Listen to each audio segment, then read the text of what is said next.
রাহাত ঠিক করে দরিদ্রতার কারণে সে ভালোবাসা হারাবে না। সে দিনরাত পড়াশোনা করে এবং কাজের পাশাপাশি কোচিংয়ে ভর্তি হয়। মনোযোগ দিয়ে পড়াশোনা করে। রাহাত ভালো স্টুডেন্ট ছিল। দরিদ্রতার কারণে পড়াশোনা করতে পারেনি। যত কষ্ট হোক সে পড়াশোনা করবেই। অন্যদিকে তানিয়া তার বাবাকে অনেক বুঝায় সে বিদেশ যাবে না। তার বাবা কিছুতেই মানতে রাজি হয় না। যখন দেখল তানিয়া ঠিক মতো খাওয়া দাওয়া করে না, তখন তানিয়ার মা তানিয়ার বাবাকে বলে তানিয়া সারাদিন কিছু খায় না, দরজা বন্ধ করে শুধু শুয়ে থাকে। তানিয়ার বাবা তানিয়ার রুমের সামনে গিয়ে তানিয়াকে ডাকে। তার বাবার কণ্ঠ শুনে চোখের পানি মুছে দরজা খুলে। শুনলাম তুমি নাকি ঠিক মতো খাওয়া দাওয়া করছো না। কি হয়েছে তোমার, বলো আমাকে। তানিয়ার বাবা একথাটি তানিয়াকে বলায়। তানিয়া বলে, আমি বিদেশ যাব না।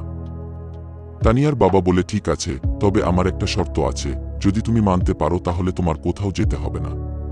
শর্তের কথা শুনে তানিয়া চমকে যায়। কি সত্যি দেবে তানিয়ার বাবা? তানিয়া কি তার বাবা শর্ত মানতে পারবে? তানিয়া বলে, কি শর্ত? তানিয়ার বাবা বলে, তুমি আর গ্রামে যাবে না, আগের সব কিছু ভুলে যাবে, তাহলেই আমি তোমার কথা রাখব।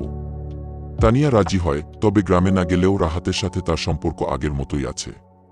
তারা দুজন বাদে কেউ জানে না এ সম্পর্কের কথা। এভাবে চলে যায় কিছু বছর। রাহাত মেধাবী স্টুডেন্ট, ভালো রেজাল্ট নিয়ে এইচএসসি পাশ করে। শহরের অনেক বড় কলেজে চান্স হয় রাহাতের। রাহাত অনেক খুশি। তানিয়াও ভালো রেজাল্ট নিয়ে এইচএসসি পাশ করে।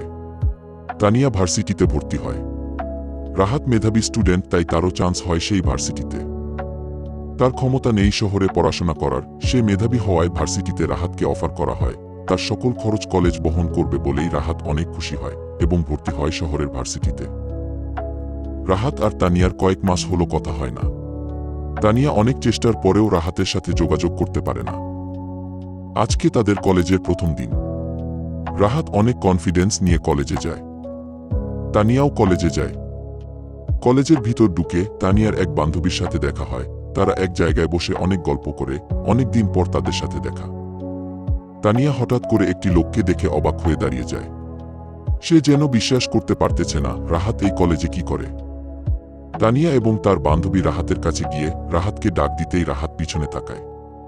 রাহাত পিছন ঘুরে যা দেখল তা যেন নিজের চোখে বিশ্বাস করতে পারে না।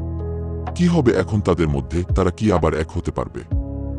আর রাহাত তানিয়ার সাথে এতদিন কেন যোগাযোগ করতে পারেনি, সেটা কি জানতে পারবে তানিয়া? জানতে হলে আমাদের সাথেই থাকুন এবং আমাদের ইউটিউব চ্যানেলটি সাবস্ক্রাইব করে পাশে থাকুন, যাতে সবার আগে আমাদের গল্পটি আপনার কাছে পৌঁছায়। পরবর্তী পর্বের জন্য অপেক্ষা করুন, খুব শীঘ্রই পরবর্তী পর্ব আসবে। ততক্ষণ সবাই ভালো থাকুন, সুস্থ থাকুন। আল্লাহ হাফেজ।